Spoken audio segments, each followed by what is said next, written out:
niyo naman. Tuloy po tayong umawit sa ating dakilang Diyos.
Sa umaga pong ito, sa iyo ang aming papuri at pagsamba. Salamat po, Panginoon, sa pangalan ni Jesus. Amen.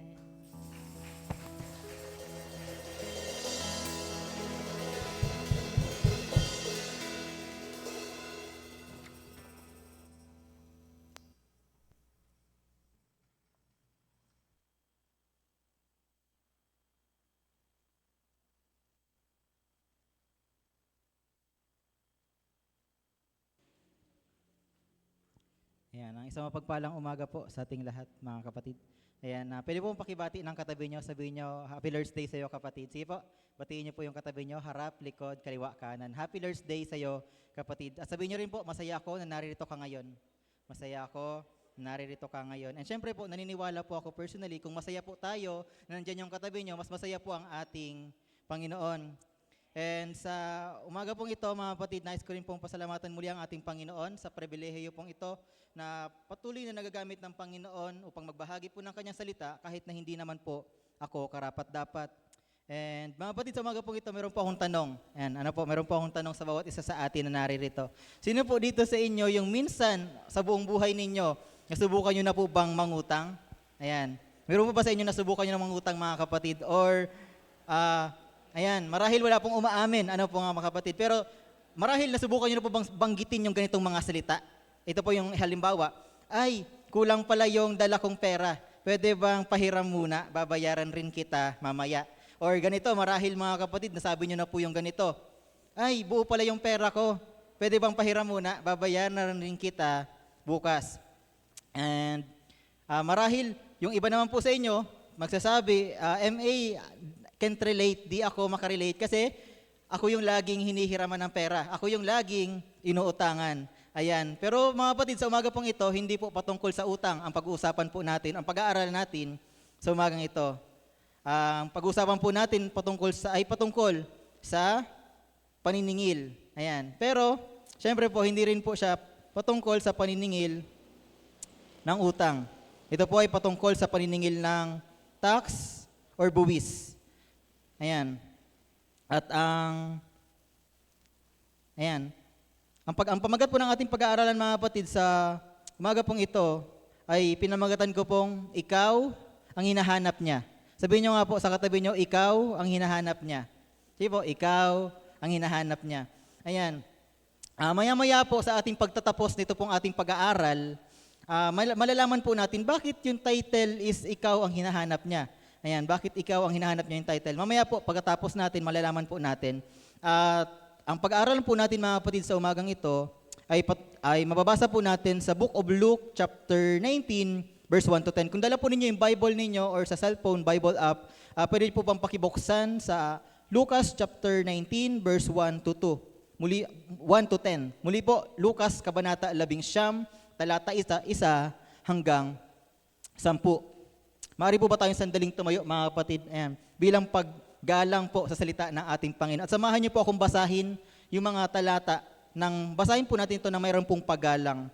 Simulan po natin sa unang talata. Sa verse 1, sabi po dito, pumasok si Jesus sa Jericho at naglakad sa kabayanan.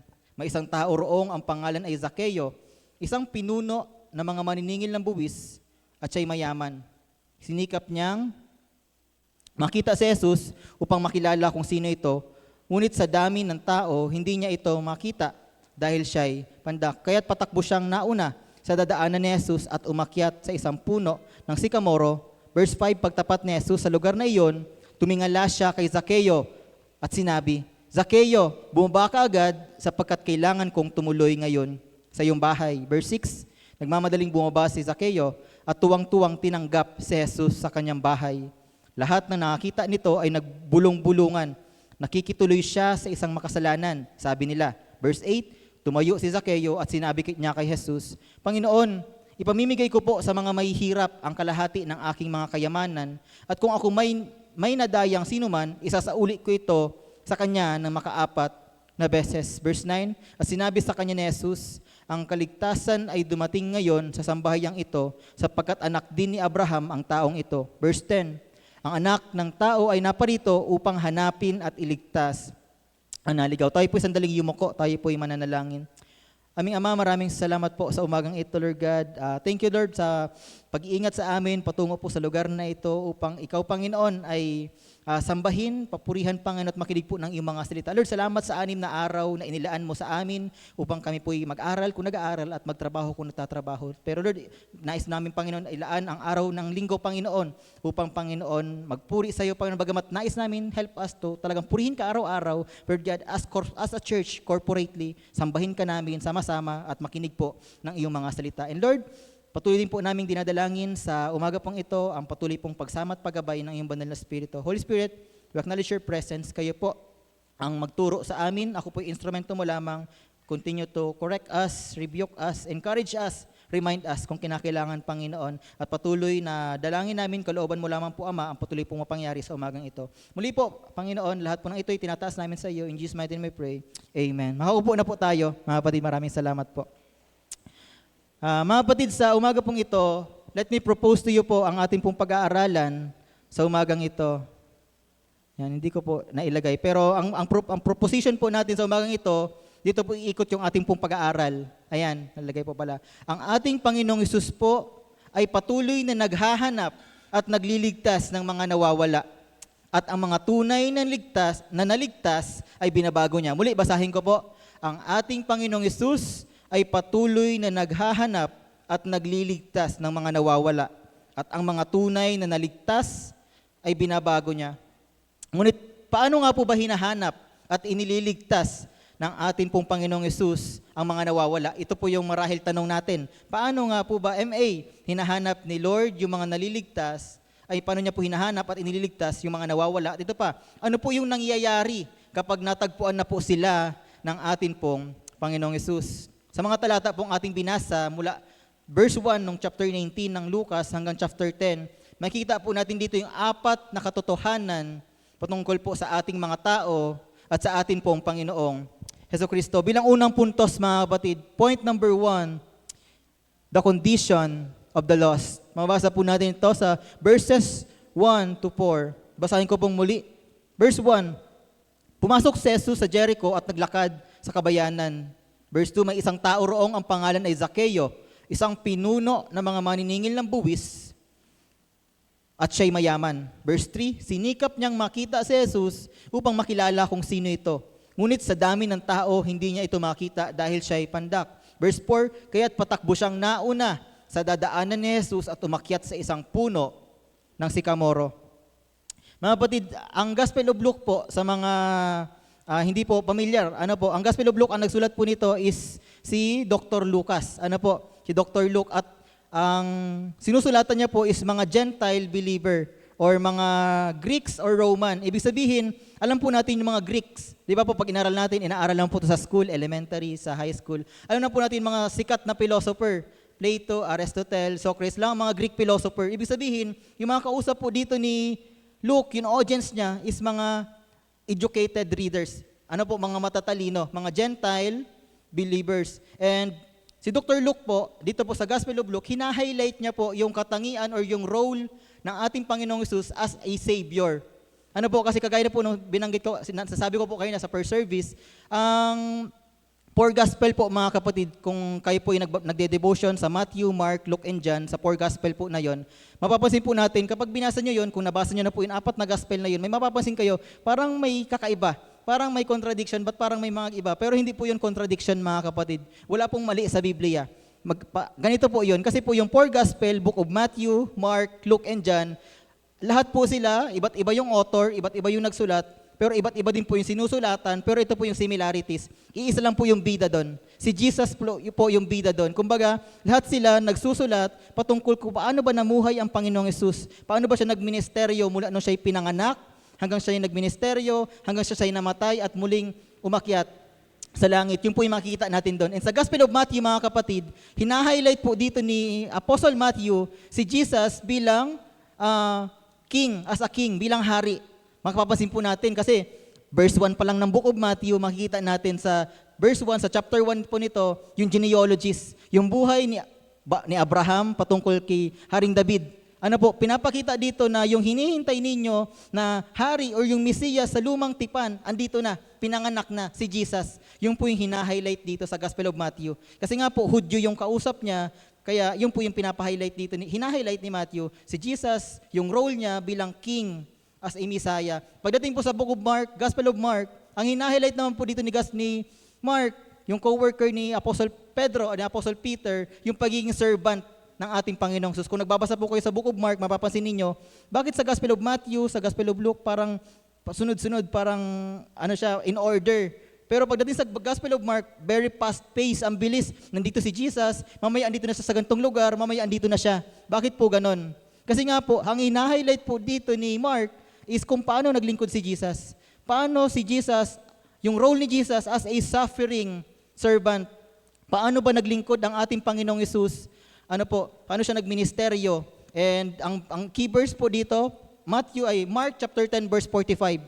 Kung meron po kayong Bible, pwede niyo pong tingnan Mark chapter 10 verse 45. Ano pong nakalagay diyan? Sabi po doon, for the Son of Man did not come to be served, but to serve and to give his life as a ransom for many. Sabi po doon, yung si Jesus, hindi po siya bumaba sa lupa para paglingkuran, kundi bumaba siya sa lupa para maglingkod at ialay ang kanyang buhay sa ikaliligtas ng marami. Kasi po, bilang mga Kristiyano tayo po, mga kapatid, iba po yung leadership natin sa leadership ng mundo. Meron po tayong tinatawag na Christian or servant leadership. Ibig sabihin, kung yung sa secular, sa mundo, kapag boss ka, pwede kang mag-utos, sila yung maglilingkod sa iyo, paglilingkuran ka. Pero po, sa Christianity, servant leadership, the more na pinopromote ka ng Panginoon, tinataas ka niya, the more na dapat mas naging humble tayo at mas naglilingkod tayo. Imagine ang ating Panginoong Yesus, rabbi, teacher, ano po, pero yung mga disipulo niya, yung mga estudyante niya, hinugasan ni Jesus yung mga paa nila. 'Di ba? Hindi po yung ginagawa ng isang rabbi o teacher, pero nagbigay ng halimbawa si Jesus sa atin na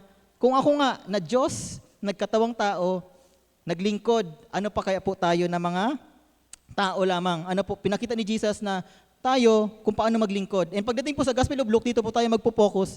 Si Dr. Luke, ang hina-highlight niya naman po, si Jesus as a Savior. Kagaya ng sinabi ko po kanina, si Jesus, hindi lang po siya tagapagligtas ng mga Hudyo, kundi tagapagligtas po ng lahat ng tao. Kasama po tayo. Ano po, yun po yung makikita natin dito. And paano po natin nasabi? Tingnan po natin pag binasa po natin mula buong chapter ng Gospel of Luke, mababasa po natin doon, yung hina-highlight po ni Dr. Lucas yung 4 na bagay. Makikita po natin dito yung kung paano hina-highlight niya, binigyan ng strong emphasis yung mga mahihirap. Mapapansin po natin dito, chapter 19 tayo. Pero pag bumalik ka po na isang chapter 18, bago pumasok si Jesus sa Jerusalem, ano po, yung triumphal entry, pagdating niya po sa Jericho, meron pong isang blind beggar. Ano po ibig sabihin nun? Merong isang pulubi na bulag. Ano po, ibig sabihin, pinapakita ni Jesus, hindi siya pumunta sa lupa para lang talaga sa mga banal, para sa mga Hudyo, kundi para sa lahat ng mga tao, maging sa mga mahihirap. Hindi lang mahirap materially or financially, kundi mahirap spiritually. Yun po yung pinakahinahanap ni Jesus. Ano po, yung mga taong inaamin nilang dukha sila espiritu na di nila kayang iligtas ang sarili nila, kaya sila'y namamalimos ng biyaya at habag ng atin pong Panginoong Jesucristo. Yung po yung makikita natin dito, maliban sa mahihirap, yung mga kababaihan, mga women. Unlike sa Gospel of Matthew, Mark, and John, sa Gospel of Luke, hinighlight po dito yung mga kababaihan. Kasi po, sa kultura po ng mga Hudyo, sila po ay patriarchal. Binabanggit lang po, mababa po ang tingin nila sa mga kababaihan. Kaya po, pansin nyo sa feeding of the 5,000, yung nagpakain si Jesus ng 5,000, ang binanggit lang po doon yung 5,000 daw, puro lalaki. Kasi nga po, yung mga babae, pag binilang po yun, parang doon na po siya, sakop na po siya doon sa mga tatay lang po yung mga binibilang, mga lalaki lamang po yung binibilang that time. Pero po dito sa Gospel of Luke, pinapakita niya na yung mga iniiwasan or yung mga mababa yung tingin, pagdating dito, ini-emphasis ni Dr. Lucas na sinasabi niya na si Jesus, Savior, hindi lang ng mga lalaki, kundi kasi ang mga babae, lahat ng tao. Makikita po natin sa Gospel of Luke, yung sinful woman. Habang ang Panginoong Yesus po nasa bahay ng Pariseyo, ano si Jesus sa bahay ng Pariseyo, meron pong isang pumasok na isang makasalanang babae at inanoint ang ating pong Panginoong Yesus na binanggit, binibigyang emphasis na si Jesus is na para din po iligtas ang mga babae. Nandito rin po si Mary and Martha, si Maria at si Martha. Andito rin po yung persistent widow sa parable, na patungkol po sa parable of prayer. And bukod po sa, muli, binibigyan strong emphasis, nakakasunod po tayo, binibigyan pong strong emphasis ni Dr. Luke, yung mga mahihirap, yung mga kababaihan, at syempre po next, mga sinners, makasalanan, at yung mga outcast, yung mga nilulubayan, o iniiwasan ng mga tao, iniiwasan nila. Kagaya po ng mga tax collector na pag-aaralan po natin, si Zacchaeus, at yung good Samaritan, andito rin po sa Gospel of Luke, and yung penitent thief.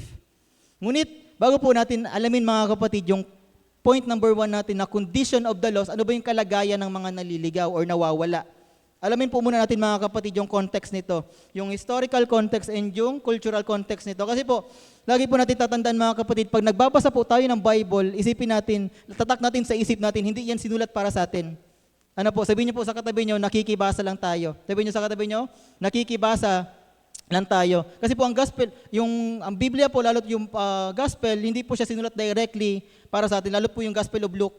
Ngayon, para maintindihan natin, iba yung kultura nila, iba yung kultura natin, tayo po yung pupunta doon. Balikan natin yung kultura nila para mas makita natin yung gibat at yung lalim po na yung nais sabihin, i-emphasize dito ni Dr. Lucas at ng atin pong Panginoong Hesus. Bila pong titingnan natin, ano po yung Jericho? Ayan, sa verse 1, pumasok si Jesus sa Jericho. Ano po yung ibig sabihin yung Jericho na yan? Ano ba yan? Saan yan nakikita? Anong meron dyan? At sino po si Zacchaeus? Yung dalawang bagay na yan. Tingnan po natin mga kapatid. Kasi po, pag sa Old Testament, kung marahil nagbabasa po kayo ng Bible sa Old Testament, yung panahon po na ang mga Israelita, bago po sila pumasok sa Promised Land, meron po, kasama po si Joshua. Ano po? Pagkatapos namatay ni Moses, yung pong nag-Jericho walk sila. At yung Jericho wall is napabagsak nila. Ano po, ngunit ang Diyos po ang gumawa nun. Pero dito po, ano po yung Jericho sa panahon nito ng ating Panginoong Hesus? During Roman Empire. Ano po yung ibig sabihin nito? Ano po yung Jericho sa panahong ito? Mga kapatid, Jericho that time is a major trade and tax hub. Ano pong ibig sabihin nun? Major trade and tax hub. Ibig sabihin po, yung Jericho, ayan, sa next slide po, ayan, makita po natin dito sa larawan, meron pong dalawang uri. Ayan, yung isa po, yung red arrow, yan po yung dinadaanan ng mga tao. Yung sa kabila po, yung blue arrow, pag ganun. During that time po kasi mga kapatid, ayan po yung Jericho. Di ba, dito sa unang picture po, ayan yung Jericho. Bakit po sila ito po kasi yung kabilang larawan, from Galilee to Samaria to Jerusalem, sabi po ng mga Bible scholars, inaabot lamang po yan ng 3 days journey, 3 araw na paglalakbay. Pero bakit pinipili po ng mga Hudyo galing sa Galilee, para pagpupunta sila sa Jerusalem, sasamba sa templo, ba't umiiwas sila sa Samaria? Ba't umiiwas pa sila? Doon sila dumadaan sa southern part ng Jordan River, papunta sa Jericho, papunta sa Jerusalem. Bakit po? Anong meron sa Samaria? Sino ba yung mga Samaritano na yan? Nababasa natin sa Biblia. Mga kapatid, ang Samaria po is mga Hudyo din po sila. Kalahi din po sila ng mga Hudyo. And during Old Testament, balik po tayo ng konti para mas maintindihan po natin. Kasi po, wag po tayong mag-focus lang pag nagbabasa ng Bible, puro ng New Testament. Wag. Balikan din po natin, bago ang New Testament, basahin din po natin ang Old Testament. Kasi po, lahat ng nangyayari sa New Testament, kadugtong po yan nung nangyari sa Old Testament.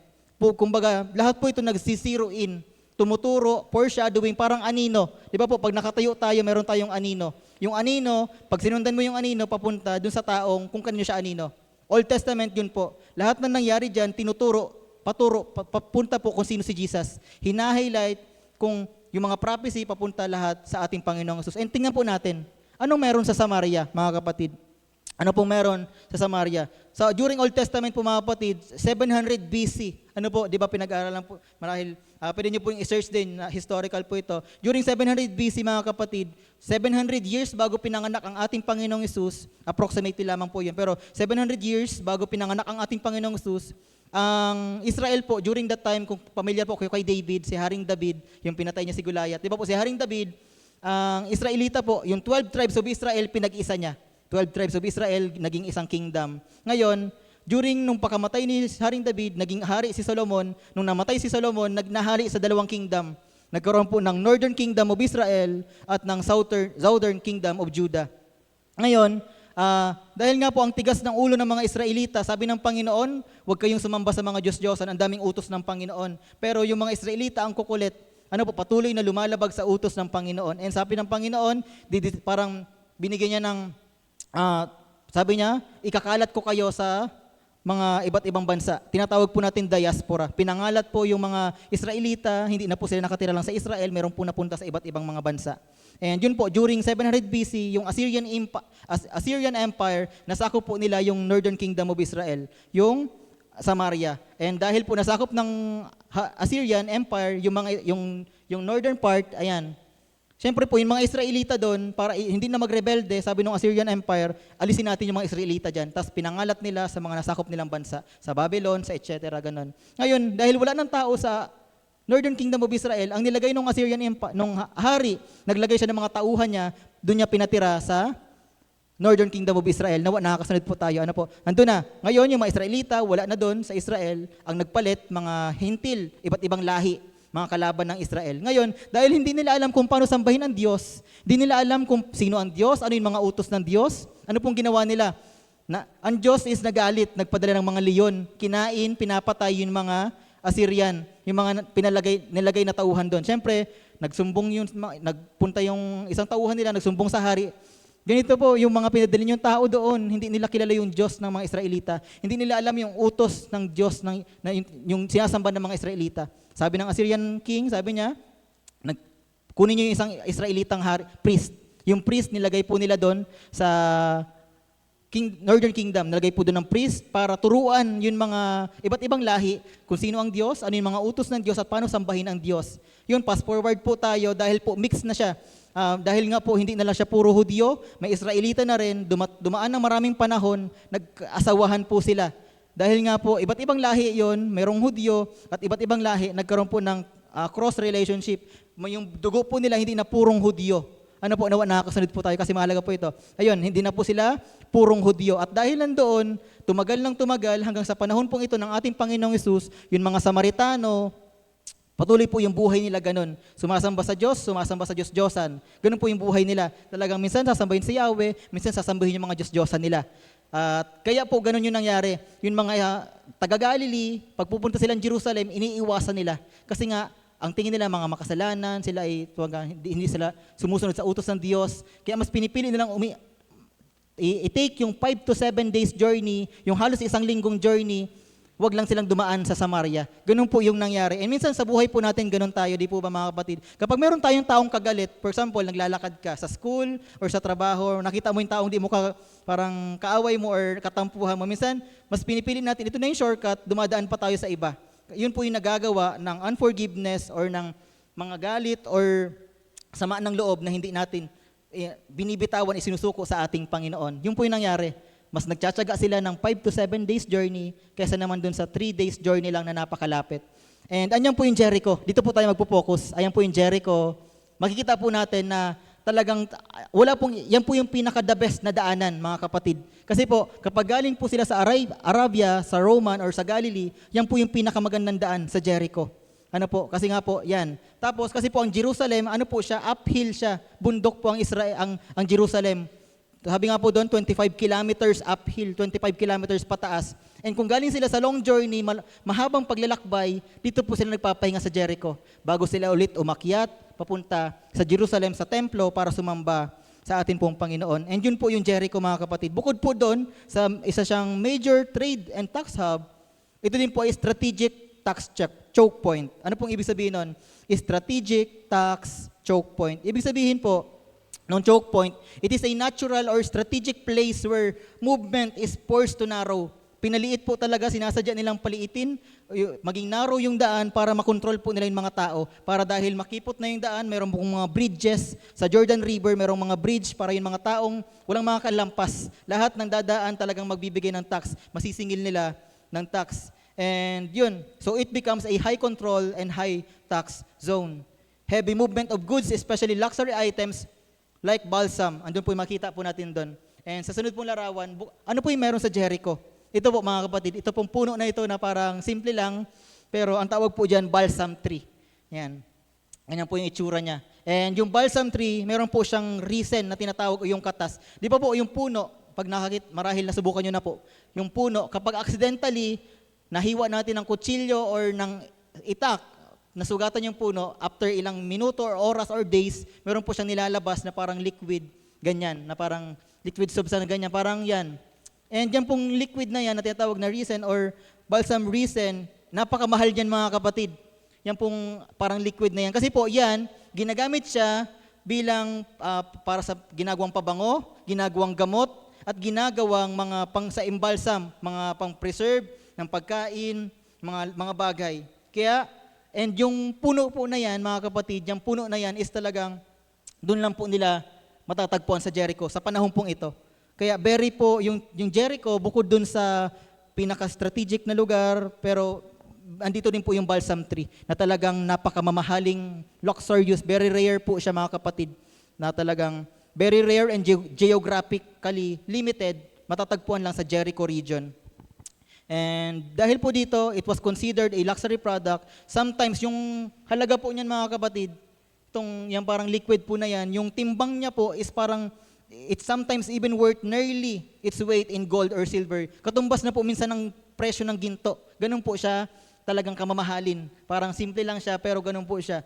Parang depende po sa purity, kung pure na pure siya, and sa demand. Kapag tumataas yung demand, tumataas din po yung value nito.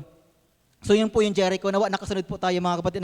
Yung Jericho, napakayaman na lugar, bagamat dinadaanan ng maraming tao, very busy. Kumbaga sa panahon natin, parang BGC.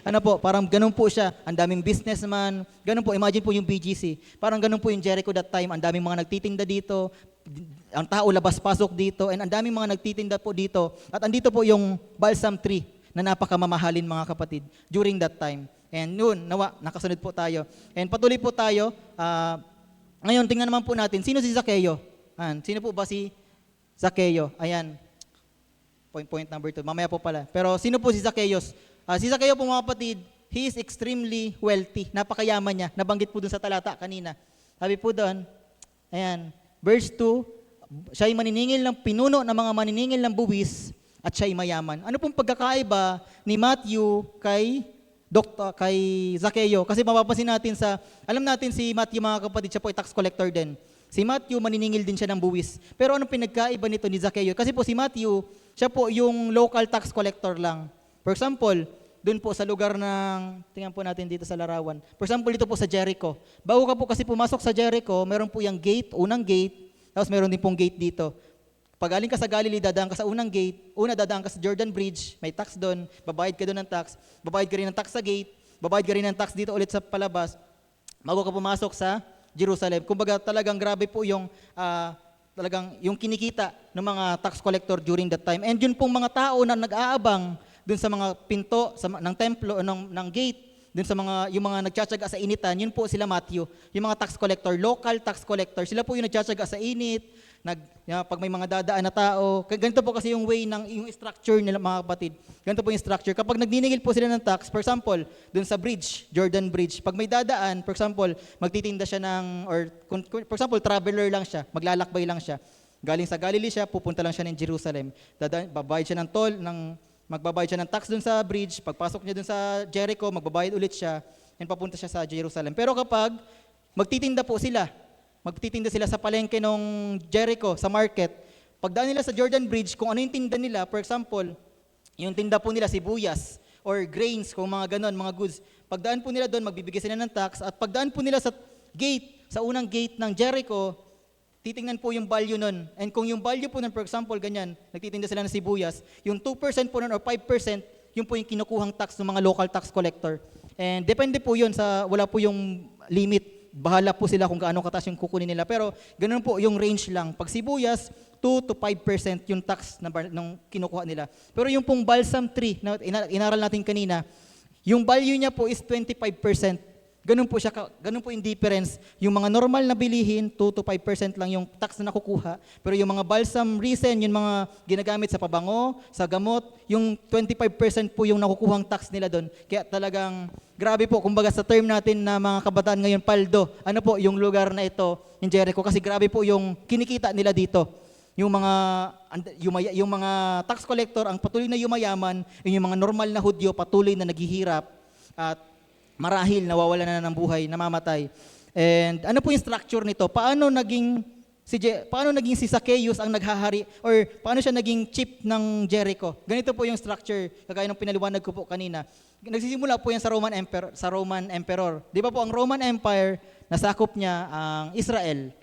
Nasakop niya ang Israel. And syempre, bilang Roman Emperor, yung mga sundalo nila, yung mga Roman soldiers, patuloy po yun. Continue silang nagsasakop ng mga bansa, patuloy silang mga nagsasakop ng iba't ibang mga bansa. And syempre, bilang Roman Emperor, kapag yung mga sundalo niya hindi niya nabigyan ng sahod, anong mangyayari? Pwedeng magrebelde yun, pwedeng magalit, pwedeng kalabanin siya. Kaya patuloy siya na kinakailangan ng emperor makaisip ng paraan, paano ko patuloy na mabibigyan ng sahod or mabibigyan ng yung mga Roman soldier na ito. And syempre, yung budget din ng Roman Empire para pagpapagawa ng kalsada. Kaya sabi po ng Roman Emperor, naisipan niya, bawat bansa na nasasakop natin, kukuha na natin sila ng tax. Ano po, para continuous yung flow ng money and yung mga soldiers na bibigyan ng sahod at patuloy sa pagsakop ng mga bansa. Ito po yung flow. Mula sa Roman Emperor, mga kapatid, ganito po yan. Mula sa Roman Emperor, dahil nga po ayaw ng mga Roman Emperor, ayaw, yung mga Roman Senator, yung mga may authority, Roman government, ayaw po nilang magtiyaga sa initan. Natatayo ka sa gate ng Jericho, mainit, andong ka, papawisan, magdamag ka doon, tapos hihingi ka ng tax. Ayaw nilang magtiyaga ng ganun. Kaya ang ginawa nila, nagkaroon sila ng auction, mga kapatid. Kung familiar po kayo sa bidding, or yung sa auction sa bidding, ganun po yung nangyayari. Yung Roman Emperor, nagkaroon po siya ng bidding sa mga mayayaman na Roman CEO, Roman businessman, na sinabi niya po na sinong gusto na magkuha ng tax dito sa Jericho region, magkakaroon sila ng bidding. And yung Roman authority, sasabihin niya, for example, ito yung base amount. Sinong gustong mag-franchise ng 5-year contract dito sa Jericho na kukunin yung tax na ganito, 500,000 denari. Ganon. And magre-raise yung mga tao, bidding. May magsasabi, ako po, 600,000, ganyan. Or yung magsasabi. And yung pinaka-last na magsasabi, mataas na amount, magsabi, for example, 1 million denari. Nagsabi siya, ako po, 1 million denari. And wala nang taas pa doon, sa kanya mapupunta yung franchise. And syempre napunta na po doon mula sa Roman Emperor, napunta sa Roman CEO. Ngayon yung Roman CEO, maghahanap din po siya ng chief tax collector kasi po malawak ang Jericho. Ngayon po yung Roman Emperor, yung Roman CEO na tinatawag na mga contractor, pagdating po next, yung mga chief tax collector and mga local tax collector. Yung local tax collector, sila po yung mga nagtsatsaga sa initan, yung mga nangongolekta po talaga ng buwis. And yung po, imagine natin, for example, sabi ng Roman Emperor, dapat after 5 years, bigyan mo ako ng 1 million denari. Ganun po yung amount, for example. And syempre po, yung Roman CEO, yung businessman, hindi po siya papayag na 1 million talaga yung makuhang tax tapos walang mapupunta sa kanya. Tataasan niya po yung sasabihin niya sa chief tax collector, magkolekta ka dyan ng, for example, 1,500,000 denari para may 500,000 yung Roman CEO. And siyempre naman po, yung chief tax collector, sasabihin niya sa local tax collector, magkolekta ka ng tax, dapat after 5 years, makuha natin yung quota natin, yung goal natin, 2 million denari para meron din po makukuha yung chief tax collector. Ganun po yung nangyayari. Yung mayaman, yung mga nasa pinakataas at yung mga nasa pinakababa, yung mga normal na Hudyo, sila po yung patuloy na naghihirap at talagang tinitiis yung persecution, gutom na sila, wala silang makain, and wala silang magawa. Kapag hindi po sila nagbigay ng tax, mga kapatid, kasi marahil naisip po ninyo, baka pwede namang wag magbigay ng tax yung mga Hudyo. Baka naisip nyo po, hindi po. Kasi po, kapag hindi po sila nagbigay ng tax, dahil under sila ng Roman authority, Roman government, Roman Empire, pag di sila nagbigay ng tax, pwede pong kunin yung mga anak nila. Kunya, may ari-arian sila, may mga alagang hayop, kukunin po yun and ililiquidate yung value nun. Kumbaga, pwede pang yung ikawala yung mga buhay na mahal nila sa buhay o yung ari-arian nila. Ganun po yun. Kapag di sila nagbigay, delikado sila. And kapag lumaban naman sila, for example, yung Roman tax collector, inatake nila, nagrebelde sila, inatake nila yung mga naniningil. For example, grabe na kayo, ganyan-ganyan, inatake nila. Ano pong mangyayari?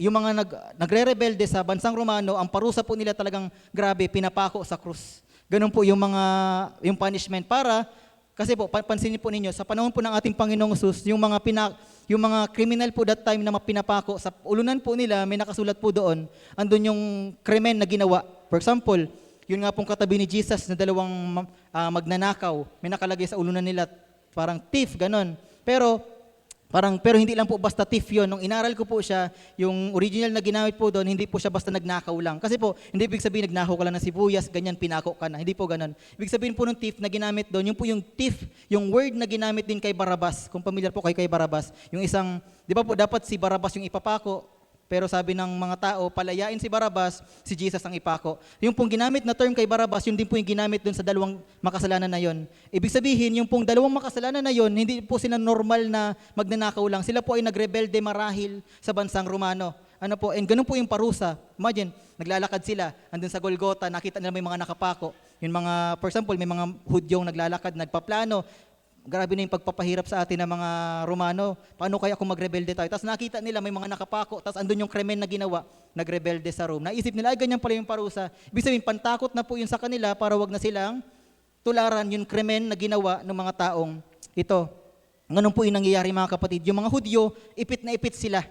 Pag hindi nagbigay, grabe yung gagawin sa kanila, mawawalan sila, kukunin yung mga ari-arian nila. At kapag lumaban naman sila, buhay nila ang kapalit. Kaya ngayon, mas na-imagine na po natin mga kapatid, ganun pala, yung Jericho, napakayaman, parang BGC yung datingan niya, ganun. And ang daming tao, very busy area, maraming businessman, and yung mga tax collector, yumayaman ang yumayaman, and yung mga Hudyo, patuloy na naghihirap. And ano pong resulta nito mga kapatid? Yung resulta po nito, yung mga si Zacchaeus, dahil siya ay chief, hindi lang siya basta local tax collector, he is chief of tax collector. Ano po yung sobrang yaman niya. He is extremely wealthy. Napakayaman pong masyado ni Zacchaeus. At bukod doon, he is socially hated. Bakit po galit yung mga tao kay Zacchaeus, mga kapatid? Kasi nga po, imagine po natin, ganito mga kapatid. For example, tayo po mga Pilipino. Tapos meron tayong kapwa Pilipino. For example, andun po tayo sa panahon nito. Tapos sakop tayo ng bansang Romano. Tayong mga Pilipino, meron tayong kapwa Pilipino na nagtrabaho sa bansang Romano, kinukuhaan tayo ng tax, tapos dapat, for example, 2% lang yung kukunin nilang tax sa atin. Ang kinukuha nila 10% or 20% or 50%, anong mararamdaman natin? Kapwa natin Pilipino na imbes dapat tulungan tayo, tapos ganun pa yung ginagawa, basta tayong pinapahirapan at naiipit po tayo. Ganun po yung galit ng mga Hudyo. Sa pag may nakikita silang tax collector, grabe po yung galit nila. That's why Zacchaeus and mga tax collector, they are socially hated. Kapag naglalakad sila, grabe yung mga bulong-bulungan ng mga tao, galit na galit sila, iniiwasan nila yung mga gantong uri ng tao. And patuloy po tayo sa ating pag-aaral mga kapatid. Nawa, nakasunod po tayo. Ano po? Kasi mas mahalaga po yun para makapasok po tayo dun sa kwento nito. Ano po, wag lang po tayong mag-stay dun sa mga babaw, kundi let's scratch the surface mga kapatid. Tayo po'y aralin natin yung konteksto nito kasi nga po hindi po ito sinulat para sa atin, isinulat po ito para sa mga unang mananampalataya at nakikibasa lamang po tayo. And bilang point number 1 po natin, continuous na po tayo. Sabi po dyan, bilang point number 1, sabi doon, the condition of the lost. Nakita na po natin ano yung Jericho, ganun pala siya. And si Zacchaeus, ganun pala siya kasama. Hudyo siya, nagtatrabaho sa Roman government. And ngayon tingnan po natin, what are the condition of the lost? Zacchaeus is rich but spiritually lost. Sobrang yaman ni Zacchaeus mga kapatid to the point na lahat ng maisipan niya, lahat ng gustuhin niya makukuha niya. For example, meron siyang parang nagkikrave ako sa ganito, parang gusto ko ng ganito, ganyan, makukuha niya agad kasi napakayaman niya. Pero sa kabila ng kanyang kayamanan, he is spiritually lost. Ganun po yung buhay ni Zacchaeus mga kapatid. Sa kabila ng kanyang kayamanan, siya po ay napakahirap spiritually. Nais niya pong makita ang ating Panginoong Hesus, ngunit hindi po para magsuko ng kanyang buhay, kundi dahilan lamang po sa kanyang curiosity. Mababasa po natin dito. Sabi po dyan, verse 3, sinikap niyang makita si Jesus upang makilala kung sino ito. Ngunit sa dami ng tao, hindi niya ito makita dahil siya'y pandak or maliit na tao. And yung po, makita natin dito na talagang sinisimula na siyang kilusin ng Panginoon. Yung biyaya, yung prevenient grace ng Panginoon kumikilos na sa buhay ni Zacchaeus. Marahil, kasi po, during that time, talagang sikat na po ang ating Panginoong Hesus. And nung si Jesus pumasok sa Jericho, ang daming mga tao nakapaligid, nagsisigawan sila, Jesus, marahil ganon. May mga napapakinggan na to si Zacchaeus, na si Jesus nagpapagaling ng may sakit, nagpapalayas ng mga demonyo, nagpapagaling ng ganyan, bumubuhay ng patay, mga ganon. Ang dami na siya marahil na balitaan. Naku-curious niya, sino pa tong Jesus na to? And ito po yung nangyari dito mga kapatid. Sinikap niyang makita si Jesus upang malaman niya kung sino ito. And a person, ito po makikita natin dito, a person can be successful outwardly yet lost inwardly. Pwede po tayong successful panlabas, marahil sabihin natin successful tayo, pero kamusta po tayo inwardly? Ang ating Panginoon po ba ay naghahari na sa ating mga puso? Ngunit mga kapatid, hindi po ito nakasentro. Ang kwentong ito, ang mula verse 1 hanggang verse 10, hindi po ito nakasentro kay Zacchaeus. Hindi po siya nakasentro kay Zacchaeus na kung paanong hinahanap niya ang Panginoon. Kundi ito po ay nakasentro kung paanong ang Panginoong Hesus hinanap niya si Zacchaeus. Kasi po, alam naman po natin na talagang si Jesus papasok sa Jerusalem, pero sinadya niya po talaga sa Jericho, si Zacchaeus. Pinatunayan niya po sa verse 10 na siya po ay naparito para hanapin ang mga nawawala. Tingnan po natin sa point number 2 mga kapatid. Ayan. The initiative of the Savior. Basahin po natin verse 5. Pagtapat ni Jesus sa lugar na iyon, tumingala siya kay Zakeo at sinabi, Zakeo, bumaba ka agad sapagkat kailangan kong tumuloy ngayon sa iyong bahay. Nagmamadaling bumaba si Zakeo at tuwang-tuwang tinanggap si Jesus sa kanyang bahay. Lahat ng nakakita nito ay nagbulong-bulungan. Nakikituloy siya sa isang makasalanan, sabi nila. Yun po yung nagagawa lang ng mga tao. Kahit galit na galit sila sa mga tax collector, hanggang doon lang sila sa bulong-bulungan, sa mga sabi-sabi lang. Kasi po, di po nila pwedeng atakihin physically kasi po buhay nila ang mapapahamak, ang nakataya dito. Pero aralin po natin, makita po natin dito sa talata mga kapatid, na tumigil po ang ating Panginoong Hesus.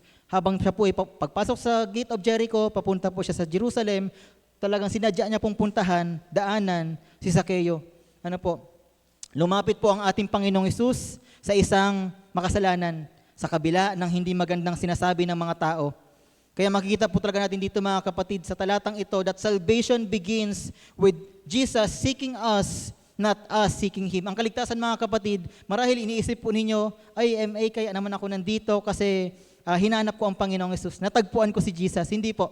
Kaya po tayo nandito sa biyaya ng Panginoon, meron siyang ginamit at nahanap tayo ng Panginoon at dinala po tayo dito sa kanyang bahay-sambahan at sa kanyang iglesia sa Area F. And yun po mga kapatid, hindi po ang kaligtasan, hindi po siya nagsimula na tayo, hinanap natin si Jesus, kundi nagsimula ang kaligtasan, ang Diyos, si Jesus, bumaba sa lupa para hanapin po tayong mga nawawala at mga naliligaw. And para bilang ilustrasyon po mga kapatid, para suportahan yung talatang yon, mababasa po natin sa Lucas chapter 15 verse 4 to 7. Kung familiar po kayo mga kapatid doon sa parable of the lost sheep, yung parable ng isang nawawalang tupa. Sabi ni Jesus, kausap niya yung mga tao, kausap ni Jesus yung mga tax collector, mga sinners, and yung mga pariseyo. Sabi ni Jesus, anong gagawin ninyo? For example, merong isang pastol, meron siyang 100 tupa, 100 sheep, and yung isa nawala. Anong gagawin niya? Sabi ni Jesus, di ba? Iiwan niya yung 99 at hahanapin niya yung isang nawawala. And yun po yung nangyari dito, mga kapatid. Hindi po yung tupa, yung bumalik papunta sa pastol, kundi yung pastol, hinanap niya yung nawawalang tupa, nagtiyaga siya, araw, gabi, marahil, hinanap niya, tinagaan niya, at natagpuan niya yung nawawalang tupa, at ganoon din po sa buhay ni Zakeo, mga kapatid. Hindi po siya yung nakatagpo sa Panginoon, kundi siya po yung hinanap at kinatagpo ng ating Panginoon. Magpapatuloy po tayo mga kapatid, when Jesus seeks and enters a life, something radical begins to happen. Kapag hinanap at pumasok po ang ating Panginoong Hesus sa ating mga buhay, mga kapatid, mayroon pong mangyayaring radikal na pagbabago sa buhay ng taong iyon. At bilang ikatlong puntos mga kapatid, at ito po yung ikatlong puntos natin, dito po tayo, last point, point number 3, the transformation of the saved, of the sinner. Verse 8 to 10, sabi po dito, verse 8, tumayo si Zakeo at sinabi niya kay Jesus, Panginoon, ipamimigay ko po sa mga mahihirap ang kalahati ng aking mga kayamanan at kung ako'y may nadayang sinuman, isasauli ko ito sa kanya na maka-4 na beses. At sinabi sa kanya ni Jesus, ang kaligtasan ay dumating ngayon sa sambahayang ito sapagkat anak din ni Abraham ang taong ito. Ang anak ng tao ay naparito upang hanapin at iligtas ang naliligaw. Makita po natin dito sa talata mga kapatid na yung ginawa po ni Zakeo, pinamigay niya yung sabi niya, Panginoon, kung meron man akong mga nadaya, kung nagtataks ako dati, naghingi ako ng buwis, kung meron akong mga nadaya, ibabalik ko ito ng 4 na beses at yung kalahati ng kayamanan ko, ibibigay ko sa mahihirap. Yung po yung radical change. Nung na-encounter niya ang Panginoon, yung siya po ay naramdaman yung pag-ibig, pagpapatawad ng Panginoon, meron pong pagbabago. Ano po, talagang yung ginawa niya, it is true salvation produces visible life change. Hindi niya po yung ginawa para siya ay maligtas, kundi alam niya na salamat Panginoon dahil ako'y tinawag mo sa aking pangalan, hindi mo ako nilayuan, salamat sa pag-ibig at buhay na walang hanggan. Ngayon, ito po yung mabuting gawa na gagawin ko. Ibabalik ko yung mga kayamanan ko sa mga may hirap at ibabalik ko yung mga ninakaw ko na 4 na beses sa aking mga ninakawan. At bilang ilustrasyon mga kapatid para mas maunawaan natin, buhay po ni Apostol Pablo. Marahil kung nagbabasa po kayo ng Biblia, pamilyar po kayo kay Apostol Paul or si San Pablo. Si Pablo po mga kapatid, mula dun sa buhay niya na bilang Saul of Tarsus, mula dun sa buhay niya na talagang pag may nalaman siyang ay Kristiyano to, huhulihin niya yan. Naglalakad-lakad siya sa mga bayan-bayan, pag nalaman niya mayroong ganitong pagtitipon, papasok siya, kukunin lahat ng Kristiyano, papakulong, papatayin. Ganun po yung buhay niya dati. Pero na-encounter niya ang Panginoon, Mula sa pagiging persecutor sa mga umuusig sa mga Kristiyano, siya po ay naging preacher ng Panginoon. Siya po ay naging talagang almost half of the New Testament Bible, 13 books, siya po ay nagsulat. Ganun po yung pagbabagong ginawa sa kanya ng atin pong Panginoong Jesus. And ako rin po, mga kapatid, gusto ko rin pong i-share sa inyo yung personal testimony ko po na mabilisan lamang po. Ano po yung buhay ba ni MA dati? Si MA ba, ano ba yung buhay dati ni MA bago ako natagpuan ng Panginoon? And paano ako natagpuan ng Panginoon at ano yung mga pagbabagong ginawa na ni Lord sa buhay ko? Yung buhay ko po dati, ako po yung black sheep sa pamilya namin. Lumaki po ako sa lugar na tinatawag nga po na parang Little Tondo. Lahat ng sugal na subukan ko po. Lumaki po ako na talagang napapaligiran lahat ng sugal, bisyo, alak, sigarilyo po yung po buhay ko. Lumaki ako, mga barkada ko, may mga fraternity, gumagamit ng pinagbabawal na gamot. Yung po yung buhay ko. Grabe ako sumagot sa sa magulang ko, sa kapatid ko. Lagi kami nasa inuman. Uuwi lang ako sa bahay namin kapag kakain, magbibihis, liligo, alis na naman. Umaga, uuwi. Ganun po yung buhay ko. Patapon, walang patutunguhan, basura yung buhay ko. Ngunit nung meron pong ginamit ang Panginoon, during first year college po ako sa engineering, yung kaklase ko po, isa na po siyang licensed engineer ngayon, si Kuya Hiram, si Engineer Hiram. In-invite niya po ako sa church, sa IRM Daet, doon sa Bicol. And during Love Fest, February po yun, yung buhay ko dati, natagpuan ako ng Panginoon. And ano na po yung pagbabagong ginawa ni Lord sa buhay ko. Nung na-invite po ako sa church, mga kapatid, hindi po ako nung nagtuloy-tuloy agad. Unang invite atin sa akin dahil nga po buhay ko talagang makamundo. Talagang grabe yung buhay ko that time. Talagang lahat ng sugal, lahat ng kasalanan, grabe. Tapos nung na-invite ako sa church, hindi po ako nung agad nagtuloy-tuloy. Ako po ay talagang 11 months po ako nung tumigil. Kumbaga nag-backslide po akong 11 months. Pero yun po yung buhay ko that time na talagang, kasi nga po, dahil nga po unang kilala ko sa Panginoon, di ko po kayang bitawan yung mga barkada ko. And talagang gano'n. Pero after po noon, tinuwid ako ng Panginoon, dinisiplina ako ng Panginoon, and sa biyaya ng Panginoon, naririto na po ako. Unang ministry ko po sa church, hindi po ako agad naghawak ng mic. Unang ministry ko po, na-inspire po ako sa testimony ni Pastor kahapon, Pastor Romel, and ganun po yung ministry ko dati, naglilinis, pumunta ako sa church, sabi ko, Lord, gusto ko maglingkod sa iyo, Panginoon, pero di ko alam kung paano. Anong nakikita ko, naglilinis ako, tumutulong ako sa mga gawain hanggang sa nakapasok sa ministry, dance ministry, sa vocal, hanggang sa ginamit ng Panginoon, nagmi-mission po kami. And yun po, ang dami ng binago ni Lord sa buhay ko, pero marami pa po siyang babaguhin sa buhay ko. Imagine, mula doon sa buhay na walang patutunguhan, patapon, grabe sumagot sa magulang, pero andito sa biyaya ng Panginoon, nagagamit niya to share His gospel, His word of God, is good news. And sa atin po mga kapatid, bilang conclusion, ano po mga kapatid, kagaya ng title po natin kanina, ikaw ang hinahanap niya. Yung po yung title natin kanina, ikaw ang hinahanap niya. Hinahanap po tayo ng ating Panginoong Jesus. Kung paano po ako natagpuan ng Panginoon, kung paano natagpuan ng Panginoon si Zacchaeus, patuloy po siyang naghahanap at kinakatagpo ang bawat isa po sa atin. And kung sinasabi po ninyo na mga kapatid na kayo ay, kung mayroon man po dito mga kapatid na di ko po alam na talagang sinasabi ninyo na first time nyo lang umattend or sinasabi ninyo matagal na ako MA uma-attend pero hindi pa rin makita, wala pa rin pagbabago sa inyong pong mga buhay. Ang Panginoong Jesus po ay talagang nandito. Hindi lang po para sa nais ng Panginoon tanggapin siya bilang Savior, kundi bilang Panginoon din ng buhay natin. Nawa, tanggapin po natin si Jesus, hindi lang bilang tagapagligtas, kundi Panginoon na talaga siya po yung masunod at maghari sa atin pong mga buhay. Tanggapin po natin siya sa ating mga buhay. At sa mga believer, kung sinasabi po ninyo, MA, ako talaga with confidence, talagang with all humility, Kristiyano ako, ligtas na ako. Patunayan po natin ito mga kapatid sa pamagitan ng pagbahagi ng mabuting balita ng ating Panginoong Jesus. Kung kayo po nag-aaral, mga kaklase ninyo, i-share ninyo sa kanila. Kasi po mga kapatid, kung mahal ninyo, kung totoong natanggap natin yung kaligtasan, di po natin masasarili yun. Magmamanifest yun, mag-overflow po yun, na malalaman natin, itong kaklase kong to, alam ko yung buhay niya na namumuhay sa kasalanan. Kapag namatay siyang hindi nakakilala sa Panginoon, hindi napatawad yung kasalanan niya, sa impyerno siya mapupunta. And kung alam natin na, Panginoon, salamat sa pag-ibig mo, tulungan mo kung i-share ko rin to sa Kanya. And kung di pa natin kayang i-share, invite natin sa church at meron pong mag-share sa Kanya. Ganun din po sa mga magulang, sa mga anak po ninyo na wala pang pagkilala sa Panginoon, and sa mga kapitbahay po ninyo, patuloy po nating akayin, sila sa ating pong Panginoon. And sige po, tayo po yung manalangin mga kapatid.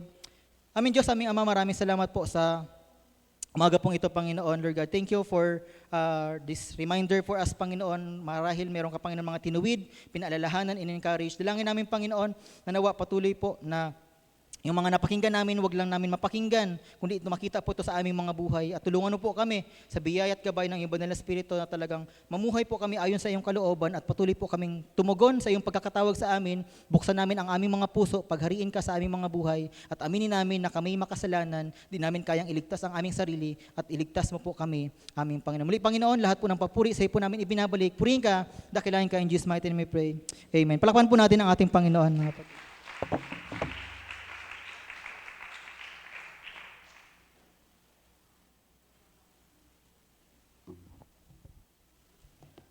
Kahapon po, pinayagan ng Lord na kami po ay mag-enjoy at kumain ng hapunan. Libre. Libre pagdating sa amin. Pero actually, someone paid for it. May nagbayad po para sa amin. Para ma-enjoy po namin yung hapunan. Kapatid, ang kaligtasan, tinanggap nating libre. Kasi binayaran ni Jesus. At ang sabi ng Bible, gawin ninyo ito bilang pag-alaala sa akin. Ibig sabihin, tinagubilinan ni Jesus yung kanyang mga alagad na yung ginawa niyang iyon, actually gagawin during those days, during that particular time, ay gawin ninyo ito, sabi ni Jesus, bilang pag-alaala sa akin. So, ibig sabihin, tinagubilinan ng Panginoong Yesus ang mga alagad na lagi ninyong alalahanin yung pagbabayad ni Jesus ng ating kasalanan. Kaya lang, pagdating sa Korinto, meron siyang paalala, meron siyang sinabi si Pablo sa mga taga-Korinto na tuwing gagawin ninyo ito, take it into consideration. Ano yon? Ito sabi niya, kaya ang sino mang kumakain ng tinapay at umiinom sa saro ng Panginoon, sa paraang di nararapat ay nagkakasala sa katawan at dugo ng Panginoon. Kaya't dapat siya sa atin ng tao ang kanyang sarili bago siya kumain ng tinapay at uminom sa saro.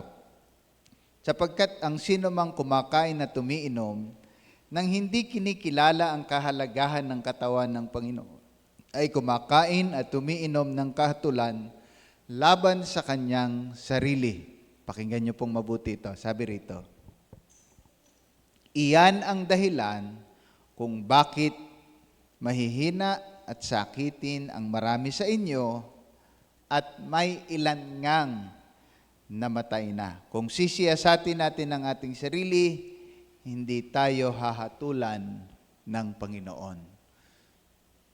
Ulitin natin, binayaran ni Jesus yung kasalanan na libre na tayo sa kaligtasan.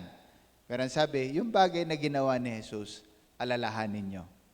Pero sa pag-aalaala ninyo, sabi niya, siyasatin ninyo ang inyong sarili. Paano ba sinisiyasat ang sarili? Una, nakatitiyak ka ba? Sinisigurado mo ba na si Jesus talaga ang Panginoon ng buhay mo? Ibig sabihin ng siya ang Panginoon, hindi lang tagapagligtas, ibig sabihin siya yung nasusunod, siya yung naghahari sa buhay mo. Pagtitingin ka sa salamin, nakikita kaya si Jesus?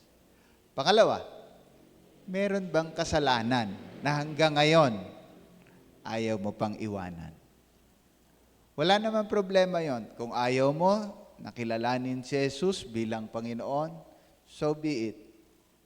Hindi namimilit ang Panginoon. Madalas kong sinasabi sa sarili ko, sino ako sa harap ng Panginoon? Pangalawa, madali naman din yon. Kung ayaw mong iwanan yung kasalanan at nag-i-enjoy ka pa, so be it. Pero ang paalala, huwag kang tatanggap ng banal na hapunan. Bakit? Yun na yung sinasabi eh.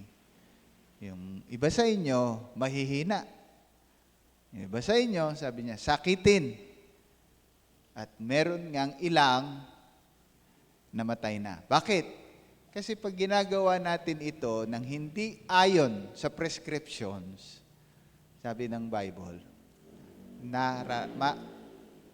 nagiging dahilan ito ng sumpa. Ayaw natin yan. Tayo lahat saglit. At tinatawagan ko po yung aking mga kasama dito na naririto. Ayan, so, hindi kayo. At mananalangin po tayo. Ipinapahayag po namin, Ama, ang aming pagpapasalamat sa iyo na ngayong umaga, muli kaming binigyan ng pagkakataon na alalahanin ang hirap at sakit ng aming Panginoong Hesus. Na dapat po kami ang tumanggap, pero ginawa na po yon ng aming Panginoong Hesus para sa amin. At kami ay tinagubili ng gawin namin iyon bilang pag-aalaala. Kaya lang po, meron pong paalala na dapat masiyasat namin ng aming mga sarili. Tulungan mo po kaming pare-pareho, paging dapatin. Huwag mo pong payagang anumang sumpa na nakapaloob na binasa po namin kangi-kangina ay maganap o maranasan ng sinuman. Sa halip, payagan mo po, Ama, paging dapatin kami, kaya naman patawarin mo kami sa aming mga kasalanan. At kung sakali po may mga naririto ngayon, hindi pa si Jesus ang Panginoon ng kanilang buhay, gawin mo po na sila ay makapagpasya't piliing ikaw ay kilalanin nila sa kanilang buhay. Pagpalain mo po ang aming pagsasalo-salong ito, muli mong papagtibayin sa puso at sa buhay ng bawat isa sa amin ang kadakilaan ng iyong pag-ibig at ang katapatan ng aming Panginoong Yesus sa magitan po ng pag-aalay ng kanyang buhay. Itinatalaga po namin sa iyo ang mga elemento, simpleng elemento, pero nabili lamang po sa pamilihan, pero sa pagkakataong ito'y kumakatawan sa katawan ng aming Panginoong Yesus. Kumakatawan sa dugo ng aming Panginoong Yesus na naging pambayad at pantubos ng kasalanan. Banalin mo ang bagay na ito. Banalin mo ang pagsasalo-salong ito, banalin mo ang lugar na ito. At payagan mo, papanariwain sa amin ang kadakilaan ng iyong pag-ibig at ang kadakilaan din po ng iyong katapatan. Magdala po ito at mag-akay sa amin upang mabuhay sa kabanalan. Tumalikod sa lahat ng anyo at uri ng kasalanan, karumihan, ugali na hindi po magbibigay karangalan at kaluguran sa iyo. Luwalhatiin mo ang iyong pangalan samantalang kami po ay nagsasalo-salo bilang pag-aalaala sa hirap at sakit ng aming Panginoong Hesus. Amen. Pipila po kayo para kumuha po ng mga elemento, pero sabay-sabay po tayong tatanggap nito.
Tayo po tayo lahat, mga kapatid.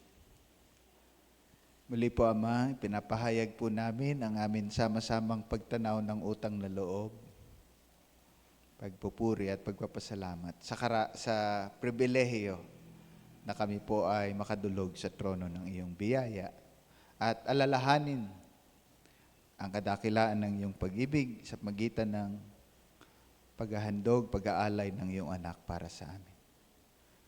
Pagpalain mo po kaming pare-pareho. Sapagkat ito ang aral na tinanggap ko mula sa Panginoon at ibinibigay ko naman sa inyo nung gabing siya'y pagkanulo, ang Panginoong Yesus ay dumampot ng tinapay, nagpasalamat at pinagpirapreso iyon at sinabi, ito ang aking katawan na inihandog para sa inyo. Gawin ninyo ito bilang pag-aalaala sa akin. Mga kapatid, sama-sama po nating tanggapin ang tinapay na simbolo ng katawan ng ating Panginoon. Matapos maghapunan, dumampot din siya ng saro at sinabi, ang sarong ito ang bagong tipa na pinagtitibay ng aking dugo. Tuwing iinumin niyo ito, gawin ninyo ito bilang pag-aalaala sa akin. Buong paggalang, mga kapatid, may pagtanaw ng utang na loob. Sama-sama po nating tanggapin ang inumin na simbolo ng dugo ng ating Panginoong Hesus.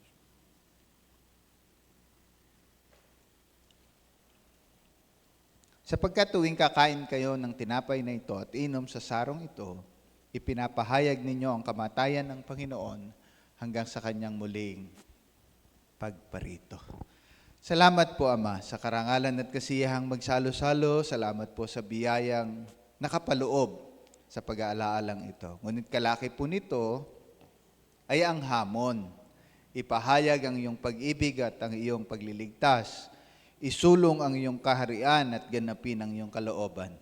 Payagan mo po, sa ilalim ng iyong biyaya, maganap at mangyari ito sa buhay ng bawat isa. Muli po, maraming salamat sa pangalan po ng aming Panginoong Yesus. Amen.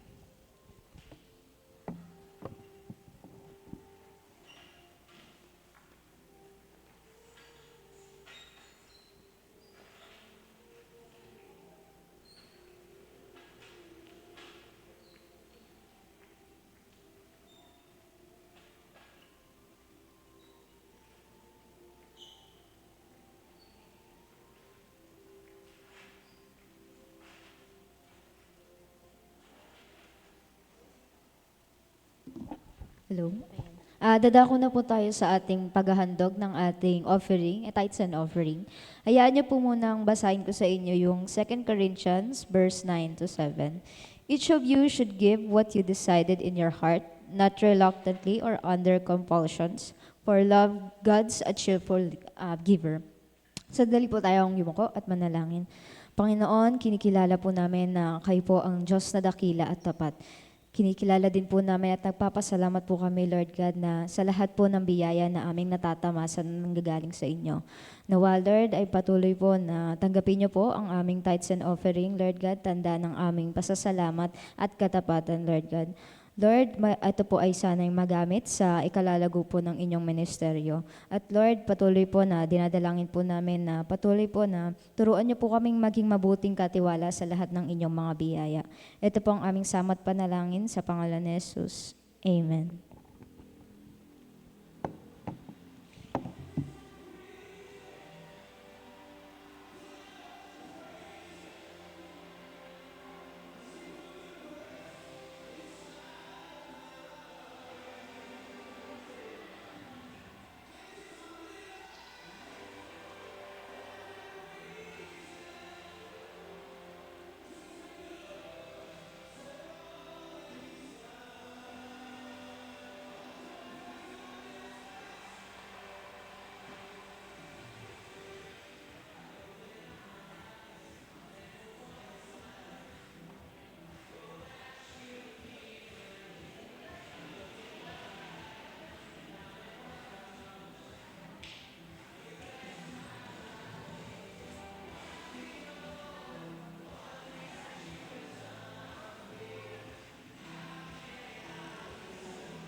Tayo lahat mga kapatid at tayo po ay nasa pastoral prayer. Sama-sama po nating ipagpasalamat sa Diyos ang kanyang biyaya, kabutihan at kagandahang loob sa ating pare-pareho. Ipinapahayag po namin ang sama-sama ang pagpapasalamat sa iyo, Ama, sa lahat po ng mga bagay na ginawa mo po sa buhay namin. Una at higit sa lahat, sa mga kapatiran po naming sumapit sa kanilang kaarawan, kung mayroon man. Sumapit sa anibersaryo ng kanilang kasal.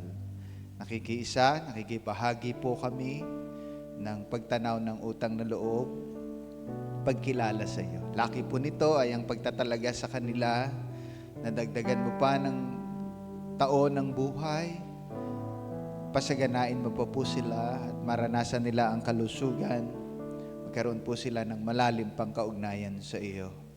Ganon din po sa panibagong taon ng pagsasama sa mga sumapit sa anibersaryo. Dagdagan mo pa po ng taon ng pagsasama, puno ng pabor at biyayang buhat sa iyo. Pero kalaki po nito ang iba't ibang mga pagpapasalamat sa lahat po ng mga provision, protections, fulfillment of all your promises upon each one of us. For sustaining us for the past days you have granted to each one. Pero alam mo rin po sa aming kalipunan ngayong umaga, may iba't ibang mga kahilingan, may iba't ibang mga pangangailangan, may iba't ibang mga kalagayan. Nakikiusap po kami, sinasamahan din po namin sila sa panalangin. Marahil yung iba po ay kagalingan sa mga karamdaman, hindi man sila mga mahal po nila sa buhay o mga kakilala. May iba naman po ang pangangailangan ay pangkabuhayan. Nakikiusap po kami, abutin mo po sila. Magpabukal ka ng iba't ibang mga pwede po nilang pagkuhanan ng ikabubuhay. O kaya naman po ay patuloy na pagpapaunlad sa kanilang mga kabuhayan. Iba po ay may suliranin naman pong pangpamilya at may mga magsisipaglakbay din naman marahil. Haharap kami sa panibagong linggo. Nais po naming italagat itagubilin ito sa iyo. Payagan mo pong magkaroon ng katiyakan ng aking mga kapatid kung ang iyong bugtong na anak hindi mo ipinagkait, ano ang hindi mo kayang ibigay. Patunayan mo po sa kanila, ikaw ang aming amang mapagmahal na hindi marunong magkait ng mabuting bagay sa buhay ng bawat isa. Sa pagharap po namin sa panibagong linggo, maghari ka po sa aming pare-pareho at ang kalooban mo lamang po ang siyang maganap. Maging sa aming komunidad, maging sa aming syudad at sa kalaganapan po ng aming bansa. Dalangin po namin ng iyong paghahari at pangangasiwa. Kontrolin mo po ang mga pangyayari at kaganapan at payagan mo po maging ahente kami ng pagbabago at ng kaligtasan ng mga tao sa paligid namin gaya ng aral na aming napakinggan ngayong umaga. Muli po, maraming salamat. Sa pangalan po ng aming Panginoong Hesus.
Opo, Ama, yun ang sama-sama naming sinasabi, patuloy naming sasabihin, hindi kami magsasawang sabihin.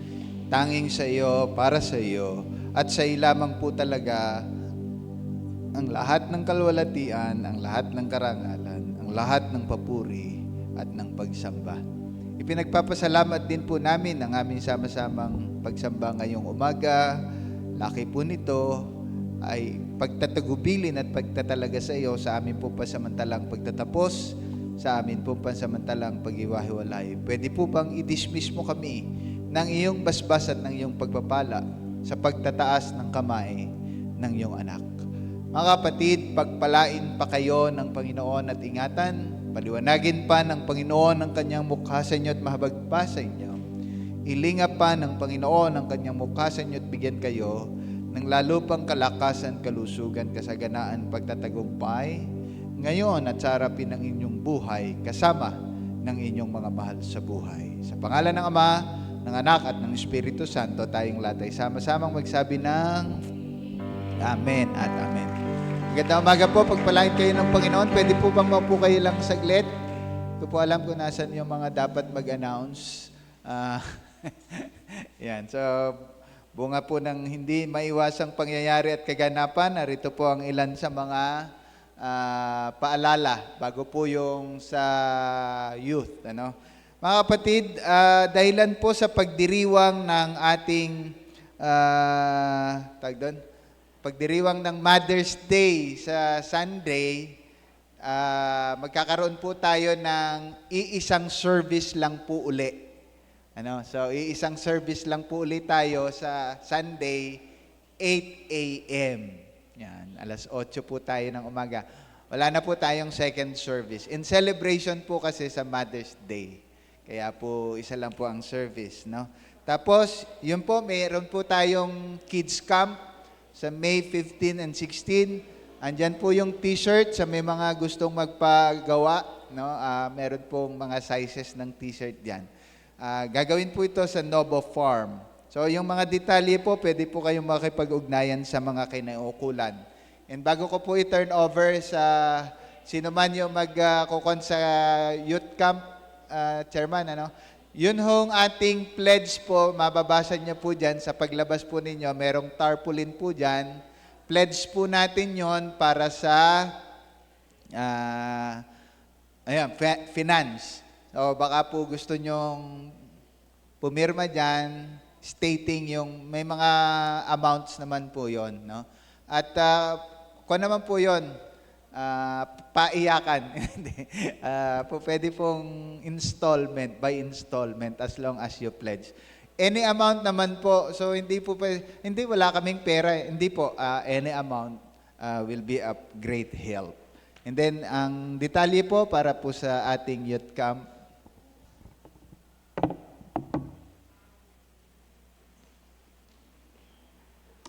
Ayun, isang mapagpalang araw po sa ating lahat. So, invite lang ulit namin po ang bawat isa sa atin na sa ating darating na district camp. Ayan po ay gaganapin sa May 27 to 28 sa Norsagaray, Bulacan. And malayo naman to sa Ilog. Ayun. So, kung nag-worry po yung iba sa atin. And ang last registration na po ay extended until May 10 sa mga gusto pa pong humabol. And sa Compassion po, meron tayong 2 slot na lang na pwedeng mag-avail na imbes na 1/4 ang babayaran natin para lang po sa mga project, magiging half na lang, 700 na lang po ang babayaran natin. And up until May 20 po, pwede nating bayaran yung half na yon. So, ayun po, inulit po namin hanggang May 10 na lang po tayo pwedeng mag-register. And yung mga nakapag-half payment na po, pwede nyo itong bayaran up until May 20 po. So sana makita po natin ang bawat isa doon at makapag-enjoy po tayong lahat. Ayun lang po, God bless sa bawat isa sa atin.